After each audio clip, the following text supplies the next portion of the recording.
Movie की शुरुआत Victoria नाम की लड़की को दिखाने से होती है, जो कि एक रेडियो शो पर अपने लव अफेयर की कहानी सुनाने वाली थी। आगे वो हम ऑडियंस को बताती है कि उसने इस लव अफेयर के चक्कर में अपने पैरों को भी खो दिया था।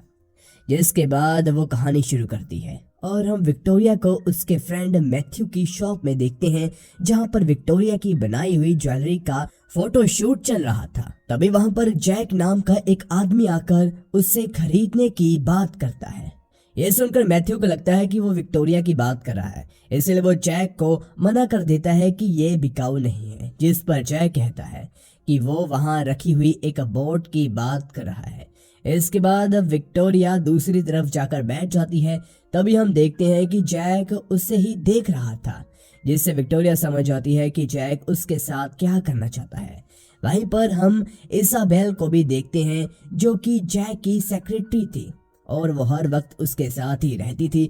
जिसके बाद जैक विक्टोरिया को अपने घर लेकर आता है, जहां पर जैक अपने बारे में शॉर्ट इंट्रोडक्शन देता है और फिर वो विक्टोरिया को अपने कपड़े उतारने के लिए कहता है। इस पर विक्टोरिया कहती है कि ये कुछ ज्यादा ही फास्ट नहीं हो रहा। तो जैक कहता है कि तुम भी तो यही चाहती हो और इसलिए तुम मेरे साथ यहाँ आई हो। जैक ये भी कहता है कि अगर वो नहीं चाहती तो वो लोग आगे कुछ नहीं करेंगे, मगर विक्टोरिया जैक के साथ इंटीमेट होना चाहती थी, इसलिए वो अपने कपड़े उतार देती है। जिसके बाद वो दोनों वहीं पर इंटीमेट होते हैं। वहीं प्रेजेंट में विक्टोरिया हमें बताती है कि उसे जैक का छूना काफी अच्छा लगा था। इसके बाद जैक और विक्टोरिया एक साथ काफी अच्छा टाइम स्पेंड करते हैं, जिस दौरान जैक विक्टोरिया को उसके साथ शादी करने के लिए पूछता है, लेकिन विक्टोरिया इस पर तुरंत रिप्लाई नहीं देती। आगे हम विक्टोरिया को मैथ्यू के साथ बात करते हुए देखते हैं, जहां पर बातों ही बातों में मैथ्यू विक्टोरिया को बताता है कि जैक का प्राइवेट पार्ट काफी बड़ा और स्ट्रॉन्ग है। ये बात सुनकर विक्टोरिया को शक होता है कि कहीं जैक गे तो नहीं, वरना मैथ्यू को कैसे पता कि उसका मुन्ना कैसा है। पूछने पर मैथ्यू बताता है कि उसे ये किसी लड़की ने बताया था। जिस पर विक्टोरिया मैथ्यू को बताती है कि जैक ने उससे शादी के लिए पूछा है, लेकिन उसने अभी तक कोई जवाब नहीं दिया। इस पर मैथ्यू कहता है कि तुम्हें हाँ कर देनी चाहिए। इसके बाद जब विक्टोरिया जैक के साथ कार में इंटीमेट हो रही थी, तभी वो शादी के लिए हाँ करती है। जिसके बाद हमें दोनों की शादी दिखाई जाती है, जो कि वेस्टर्न तरीके से हो रही थी। वहीं शादी के बाद जब दोनों बैठकर बातें कर रहे थे, तभी विक्टोरिया जैक से पूछती है कि मैथ्यू को कैसे पता कि तुम्हारी रॉड कैसी है। इस पर जैक कहता है कि उसे जरूर किसी लड़की ने बताया होगा, जिसके साथ में कभी इंटीमेट हुआ होगा। यह सुनने के बाद विक्टोरिया उससे पूछती है कि आज तक तुमने कितनी लड़कियों के साथ इंटरकोर्स किया है। जैक इसका जवाब नहीं देता। वहीं प्रेजेंट में विक्टोरिया कहती है कि उसे अचानक से जैक की सभी एक्स से जलन होने लगी थी।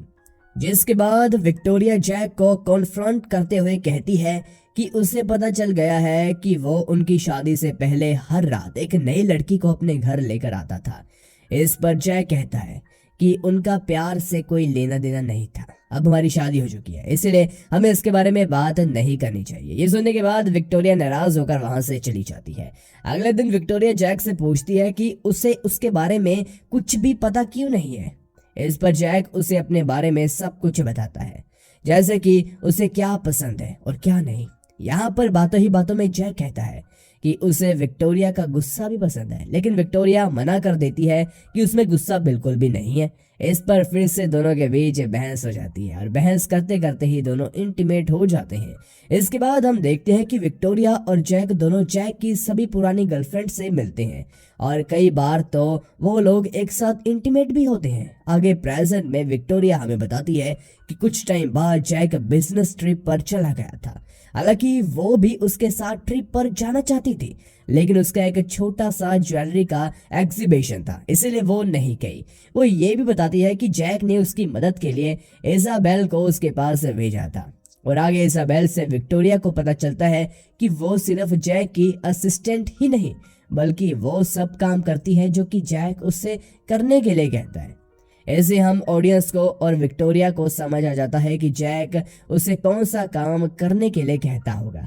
हालांकि इसाबेल ने विक्टोरिया को कहा था कि उनकी शादी के बाद वो कभी भी जैक के साथ इंटीमेट नहीं हुई, लेकिन विक्टोरिया को इस पर भरोसा ही नहीं होता। इसके बाद जब विक्टोरिया अपनी ज्वेलरी की चेकिंग कर रही थी, तभी इसाबेल वहां पर रीटा नाम की लड़की को लेकर आती है, जो कि इसाबेल के साथ ही काम करती थी। आगे रीटा विक्टोरिया की ज्वेलरीज को ट्राई करने का कहती है, और जब वो ट्राई कर रही थी तभी इसाबेल उसे किस करने लगती है और विक्टोरिया उनकी कुछ बोल्ड फोटोज क्लिक कर लेती है। और इस फोटोशूट की खबर जैक को भी पता चल जाती है, तो वो विक्टोरिया को कॉल करके इसके बारे में पूछता है कि उसे फोटोशूट में मजा आया कि नहीं।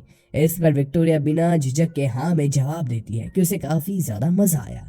इसके बाद जब विक्टोरिया जॉगिंग करके अपने घर आ रही थी, तभी वो एंटोनियो नाम के लड़के को इसाबेल के साथ देखती है, जिसे इसाबेल कोने में लेकर जा रही थी।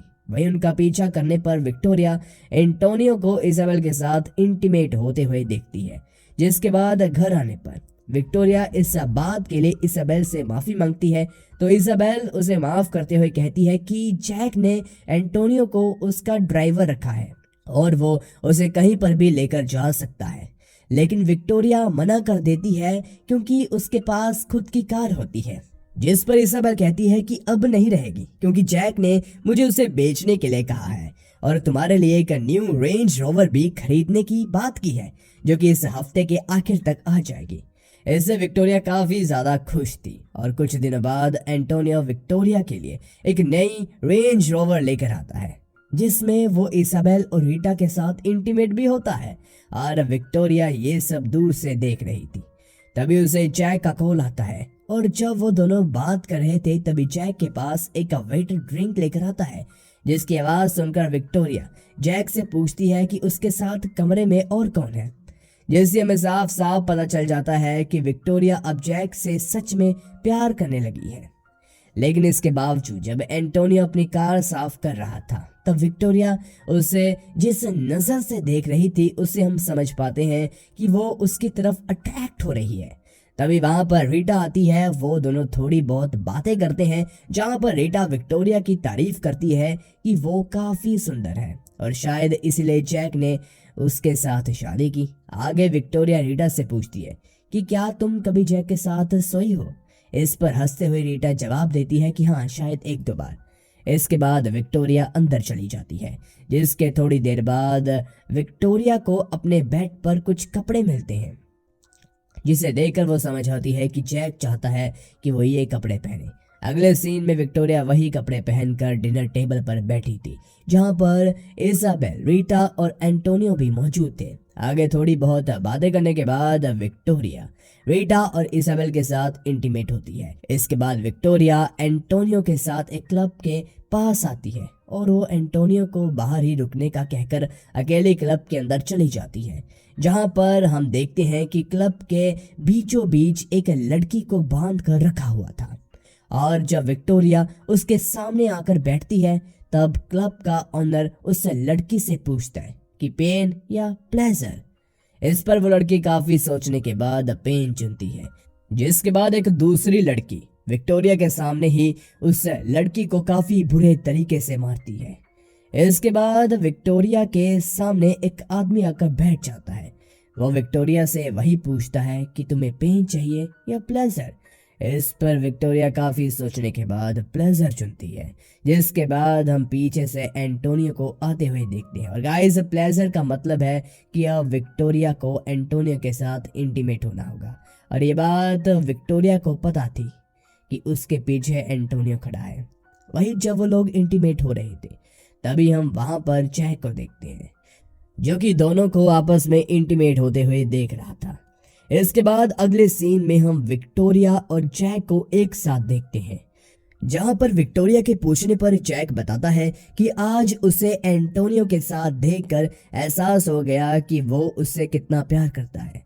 इसके बाद प्रेजेंट में विक्टोरिया हमें बताती है कि उस रात के बाद वो काफी बदल गई थी, साथ ही में जैक भी, क्योंकि वो उसके साथ इंटीमेट नहीं होना चाहता था और विक्टोरिया उसे अपनी तरफ अट्रैक्ट करने की काफी कोशिश करती है, लेकिन इसके बावजूद जैक उसकी तरफ देखता भी नहीं था।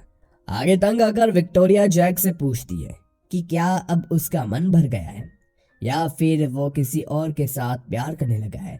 विक्टोरिया ये तो कहती है कि अगर वो चाहता है कि मैं यहाँ से चली जाऊं तो मैं चली जाऊंगी, बस वो एक बार कह दे। तब जैक विक्टोरिया को ईव नाम की लड़की से मिलाता है, जो कि यहाँ पर एक अडल्ट स्टार बनने के लिए आई थी। आगे जैक बताता है कि वो एक मूवी शूट करना चाहता है जिसमें वो ईव और विक्टोरिया को एक्टिंग करने के लिए कहता है। हालांकि विक्टोरिया एक्टिंग करने से मना करने वाली थी, लेकिन वो जैक से काफ़ी ज़्यादा प्यार करती थी, इसीलिए वो एक्टिंग के लिए मान जाती है। जिसके बाद वो लोग एक मूवी का सीन भी रिकॉर्ड करते हैं जो कि एक अडल्ट मूवी होती है।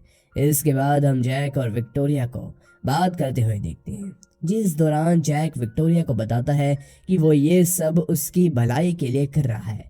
अगर वो उसे छोड़कर जाने से मजबूर नहीं करता तो वो जल्द ही अपने इंटीमेट होने की आदत की वजह से बर्बाद हो जाती। साथ ही जैक उसे कहता है कि तुम मुझे छोड़कर जा सकती हो। इसके बाद जब विक्टोरिया, जैक और ईव घर जा रहे थे तब ईव काफ़ी ज़्यादा हॉर्नी फील कर रही थी, इसीलिए वो कार में ही जैक के साथ इंटीमेट होने लगती है, जिसे देखकर विक्टोरिया को काफ़ी ज़्यादा बुरा लगता है क्योंकि वो जैक से सच्चा प्यार करती थी और वो स्टीयरिंग छोड़कर रोने लगती है, जिसके कारण उनकी कार का एक्सीडेंट हो जाता है। और प्रेजेंट में विक्टोरिया हमें बताती है कि उसने इसी एक्सीडेंट में अपने पैर खो दिए थे। साथ ही में ईव मारी गई और जैक एक्सीडेंट के बाद 2 वीक्स के लिए आईसीयू में था, जिसके बाद वो भी मर गया।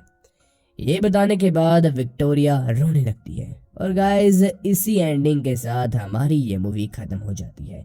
मूवी कैसे लगी नीचे कमेंट में जरूर बताएं। हमारे चैनल को जरूर सब्सक्राइब कीजिए ऐसे ही वीडियोस के लिए। Thanks for watching.